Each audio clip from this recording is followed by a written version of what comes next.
ஆண்டவர் சொன்னார் தன்னுடைய சீடர்களிடத்திலே, உங்களுக்கு எதிரே இருக்கிற கிராமத்திற்கு போங்கள், போய் அந்த கிராமத்திலே ஒரு கழுதையும் அதனோடு கூட சேர்த்து கட்டி இருக்கிற குட்டியும் நீங்கள் காண்பீர்கள், கண்டு அதை அவிழ்த்திய இடத்திலே கொண்டு வாருங்கள். உங்களை ஏதாவது ஒருவர் சொன்னார் என்று சொன்னார், ஏன் இந்த கழுதையை அவிழ்க்கிறீர்கள், இதற்காக இதை தொந்தரவு செய்கிறீர்கள், இதை எங்கே கொண்டு போகிறீர்கள் என்று சொல்லி ஒருவன் உங்களை கேட்டால் நீங்கள் சொல்லுங்கள், இது ஆண்டவருக்கு வேண்டும் என்று சொல்லி சொல்லுங்க. ஆமென். சொல்லுங்க, அந்த கழுதை நான் தான். சொல்லுங்க, அந்த கழுதை நான் தான். என் மேல ஆண்டவர் ஏறி சவாரி செய்ய, மேல ஏறி அவர் உலாவரும். அப்பொழுது ஆண்டவருக்கு கிடைக்கிற அந்த துதி, அந்த மகிழ்ச்சி, அந்த புகழ்ச்சி அது எனக்கும் வரும். ஆமென். அல்லேலூயா. ஆண்டவர் சொன்னார், இந்த பேரை பூமியின் ராஜாவுக்கு கொத்த பேராக நான் மாற்றுவேன் சொல்லி ஆண்டவர் சொன்னார். அதுபோல கர்த்தர் உங்களை மாற்றுவாராக என்று சொல்லி உங்களை வாழ்த்துகிறேன்.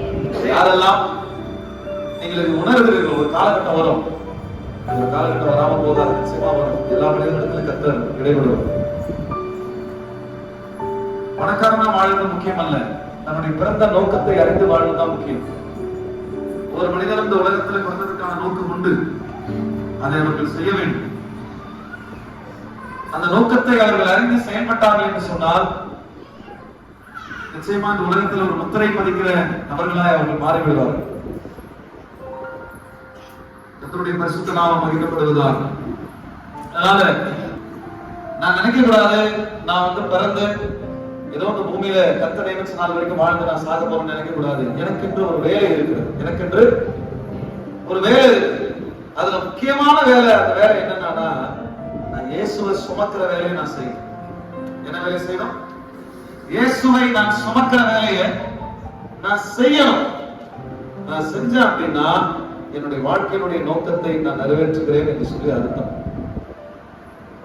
அப்படி நீங்கள் ஆண்டவரை சுமக்க, எல்லாருமே சுமக்க முடியாதுங்க, எல்லாருமே சுமக்க முடியாது, அப்படியே தள்ளிவிட்டு போயிடுவாங்க ஆண்டவர். ஆனா இயேசுவை சுமக்க நீங்கள் அர்ப்பணிப்பீர்கள் என்று சொன்னார், இயேசுவை இந்த கழுதை மேலே இயேசு ஏறி சவாரி செய்வதற்கு, ஊர்வலம் வருவதற்கு இந்த கழுதையாக நான் சம்மதிக்கிறேன் என்று சொல்லி நீங்கள் அதற்கு ஒத்துழைப்பீர்கள் என்று சொன்னார், நீங்கள் ஆசீர்வதிக்கப்பட்டவர்கள். ஆமென். நீங்கள் ஆசீர்வதிக்கப்பட்டவர்களா இந்த பூமியில இருக்கிறீர்கள் என்று சொல்லி உங்களை நான் வாழ்த்துகிறேன். உங்க வாழ்க்கையில நிறைய குறைகள் இருக்கலாம், வாழ்க்கையில நிறைய போராட்டங்கள் இருக்கலாம், பிரச்சனைகள் இருக்கலாம். ஆனா ஒன்னே ஒண்ணு சொல்றேன், அது எல்லாத்தையும் தீர்க்கிறதுக்கு தான் இயேசு கிறிஸ்து வந்தார் என்பது உண்மையும் சத்தியமா இருக்கிறது. அல்லேலூயா. சத்தமா சொல்லுங்களேன். ஐயா, இயேசுவை நான் நம்புகிறேன். தாவீது சொல்லுகிறார், நான் ஆராதிக்கிறவர் இன்னார் என்று நான் அறிந்திருக்கிறேன் அப்படின்னு தாவீது சொல்றார். கர்த்தர் நாம் விசுவாசிக்கிற காரியங்களிலே கர்த்தர் நமக்கு நன்மையை செய்து கொண்டிருக்கிறார். பல நேரங்களிலே தோல்விகளை சந்தித்தோம் என்று சொல்லி சொல்லுகிற நாம் தான் இன்றைக்கு சுகத்தோடு பலத்தோடு ஜீவனோடு கூட உட்கார்ந்து ஆண்டவருக்கு நன்றி செலுத்திக் கொண்டிருக்கிறோம். பல நேரங்களிலே ஆண்டவரை பணித்திருக்கிறோம், பல நேரங்களிலே ஆண்டவரை மனம் செலுத்திருக்கிறோம். ஆனால் அப்படிப்பட்ட நாம் தான் இன்றைக்கு கர்த்தருக்கு சாட்சிகளாக இருந்து கொண்டிருக்கிறோம். கர்த்தர் என்னை சுகமாய் வைத்திருக்கிறார், என்னை ஆசீர்வதித்து வைத்திருக்கிறார், என்னை கைவிடவில்லை. எனக்கு உண்ண உணவு கொடுக்க உடைத்திருக்க இடமும் கர்த்தர் கொடுத்து, இதெல்லாம் நான் சமாதரிப்பதற்கு எனக்கு பலனையும் வேலை வாய்ப்பையும் கொடுத்து, அதிலே நான் போய் சம்பாதிப்பதற்கான பாதுகாப்பை, ஆரோக்கியத்தை எனக்கு கொடுத்து, பொருள் ஈட்டுவதற்கான வடிவாசலை திறந்து கொடுத்து, பணத்தையும் கொடுத்து, அந்த பணத்தினாலே சகலத்தையும் கர்த்தர் எனக்கு கொடுத்திருக்கிறார் என்பதற்கு நீங்களும் நானும் சாட்சிகளாக இருக்கிறோம். அல்லேலூயா. இயேசு நம்மை கைவிடவில்லை. இயேசு இன்றளவும் நடத்தி கொண்டு வருகிறார். அதற்கு காரணம் என்ன தெரியுமா? கர்த்தருக்கு ஸ்தோத்திரம். இந்த கழுதை மேலே ஏறி அவர் உள்ள போனதான் காரணம். ஆமென். அல்லேலூயா.